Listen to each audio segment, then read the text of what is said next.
नमस्कार मित्रों, चंद्रकांत विभाट अमेरिका से। मैंने सोचा एक आर्टिकल्स पढ़ा जो राजकारण। मैंने तो गुजरात में वो नेता लोग को देखा, राजकारण को 50 साल से नज़दीक में देखा, अमेरिका में देखा, कितनी सारी संस्थानों में काम किया। मुझे लगता है अब सत्ता की भूख, बेईमानी, कुछ करना नहीं, करने देना नहीं। और मैंने मेरे समाज से लेकर यहाँ अमेरिका में भी एसोसिएशन में और कितनी जगह काम किया, बैंक में एमडी बना।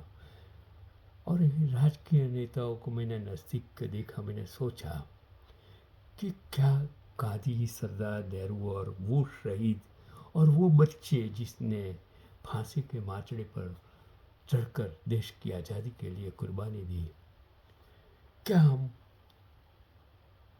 इनको न्याय दे रहे हैं? क्या एक जो शहीदी इन लोगों ने दी, जो सरहद पर लड़ते हैं, सैनिक हैं, जिनके बच्चे हैं, जिनके माँ बाप हैं, जिनकी पत्नी है, क्या उनको दे रहे हैं? जो आर्टिकल्स मैंने पढ़ा वो मैं बात करता हूँ एक इंसान की बात, मैं उसका नाम दूंगा कि राजनीति में कालिक और नैतिकता का अंत। आर्टिकल्स बढ़िया उसने दिया।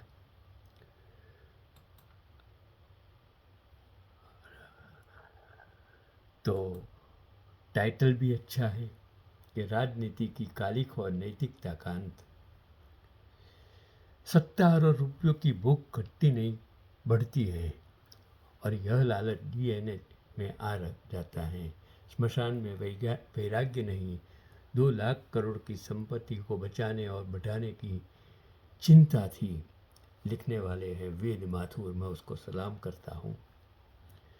क्या मंत्री और सांसद के पद अब किसी की बपोती बन गए हैं?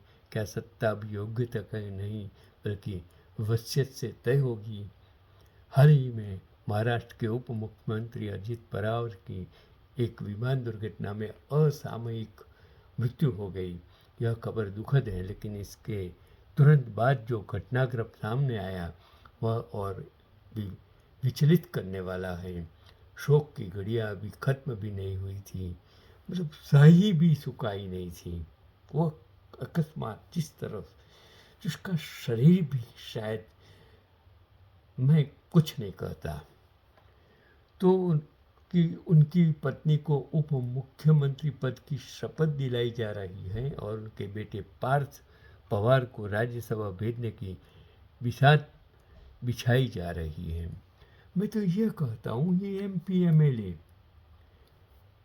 जिस पक्ष ने उसको टिकट दी, जिस पक्ष ने उसको विधानसभ्य बनाया, एमपी एमएलए बनाया, उसको आप तोड़ देते हैं, ख़त्म कर देते हैं, भ्रष्ट हो जाते हैं और सत्ता में आप सरेंडर हो जाते हैं। आप जैसा नीच इंसान कौन हो सकता है? बेशर्म इंसान कौन हो सकता है? भ्रष्टाचारी कौन हो सकता है? वो आप पर छोड़ देता हूँ मैं। वो नीच शब्द उनके लिए शायद जिसने भी कहा, शायद आज आप उनको बोल नहीं सकते, मैं बोल नहीं सकता हूँ, लेकिन उनके लिए ये अच्छा शब्द हो सकता है, ऐसा मेरा मानना है। सवाल उठता है, यह लोकतंत्र है या राजतंत्र? आरोपों की विरासत और सत्ता का खेल। अजीत पवार का राजनीतिक सफर हमेशा विवादों और घोटालों के साए में रहा।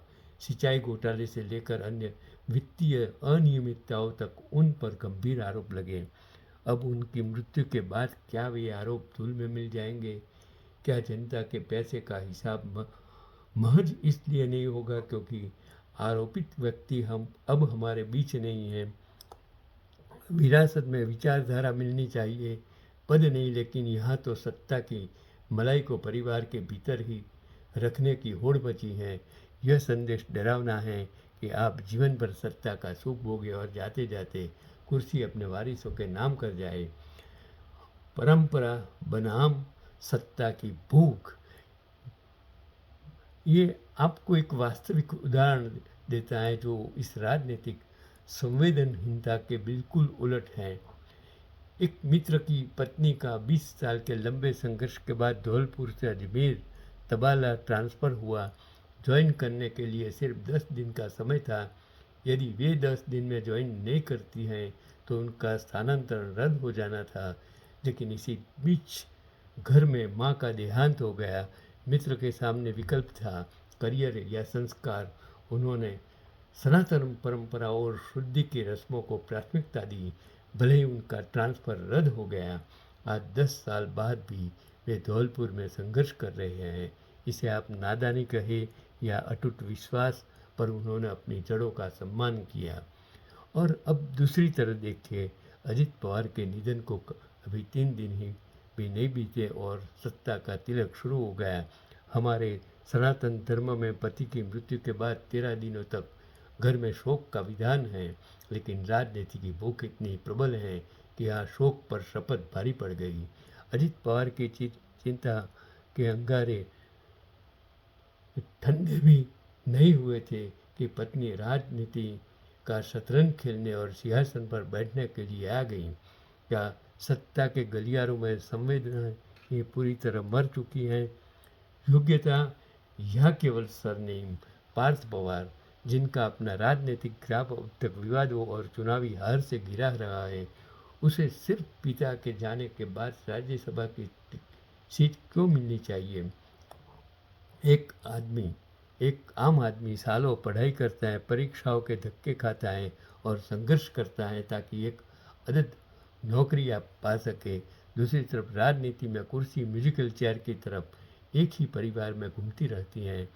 क्या जिस पक्ष ने, जिनके विरुद्ध जिन नेता ने, जिन मुखिया रोज परिवारवाद की बात करते हैं, वो मुखिया ही अगर ऐसा करे, जो मुखिया भ्रष्टाचार दूर करने की बात करता था वो खुद भ्रष्टाचार करे, जो मुखिया गरीबाई की बात करता है, वो मुखिया जो करोड़ों 9,000 करोड़ की विमान में पूरा विश्व घूमता हो, हर रोज 4 से 5 कपड़े बदलता हो, जो अच्छा अच्छा खाना खाता हो, जो कमांडो के साथ घूमता हो और देश के लोगों की सुरक्षा की बात करता हो, तब क्या आप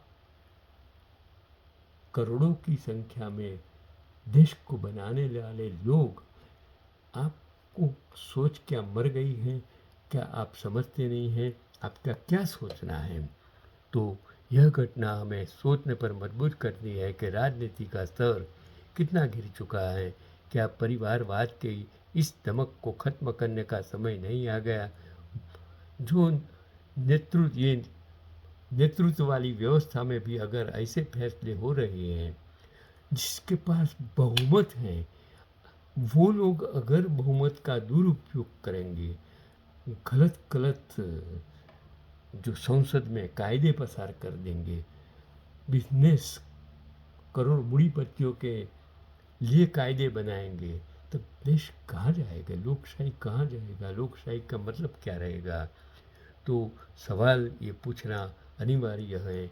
तो आपके और हमारे बच्चे सरकारी मास्टर, दरोगा, पटवारी और तहसीलदार की नौकरी के लिए संघर्ष करते रहे और उनके अयोग्य बच्चे भी 2 लाख करोड़ की संपत्ति इकट्ठी करने के बावजूद सद्बुद्धिमार ही नहीं, राज भी करेंगे। आप इस राजनीतिक विरासत के बारे में क्या सोचते हैं?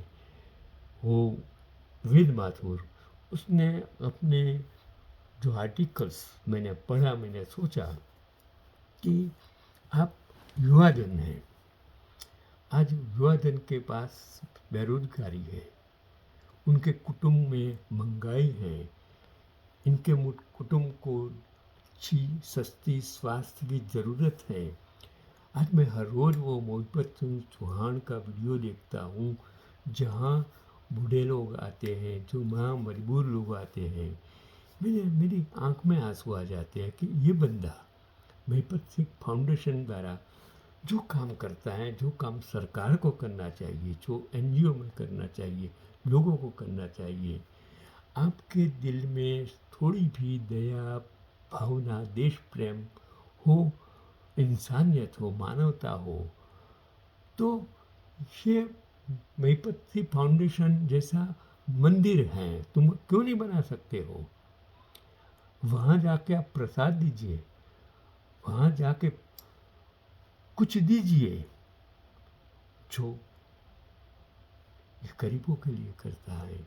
एक अपेंडिक्स वाली लड़की, उसका अपेंडिक्स फट जाता है, पैसे नहीं है, गरीब, उसको मदद करता है। तब मुझे लगता है कि भगवान का घर, भगवान वही है। मैं महिपति फाउंडेशन का महिपति को सलाम करता हूँ। आप उनको मदद कीजिए, फाउंडेशन को मदद कीजिए।